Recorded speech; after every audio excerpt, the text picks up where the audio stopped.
Is the no tax on overtime going to affect you? That's going to depend on a couple different factors. First things first, if you are someone who receives overtime pay regularly, the first thing I'm going to say is that you should make sure that your pay stub accurately reflects the overtime.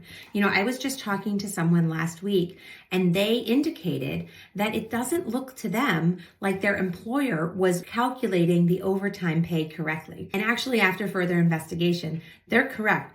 They were getting paid the right amount, but the calculation being done on the pay stub wasn't the right way to get there. And so they would be somebody who I would say I would be a little bit concerned when we get these new regulations about overtime pay may not reflect properly for them in order to get the right deduction on their tax return. So the first thing you do is if you're somebody who's receiving overtime on a regular basis, check your pay stub. Look for that pay stub to make sure that what you're receiving is properly and accurately reflected on that pay stub.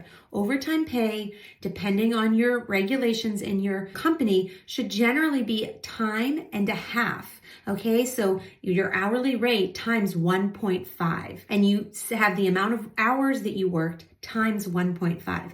That is your overtime pay. And the new regulations that are going to be in place, the additional half that you receive for working overtime, you are going to be able to take a deduction on your tax return for that additional half of an hour, essentially, pay that you received for working the overtime. So my first advice here is check your pay stubs, see what they say, make sure that you're actually getting it appropriately calculated, and then we'll be able to talk about how you're going to get that deduction on next year's tax return.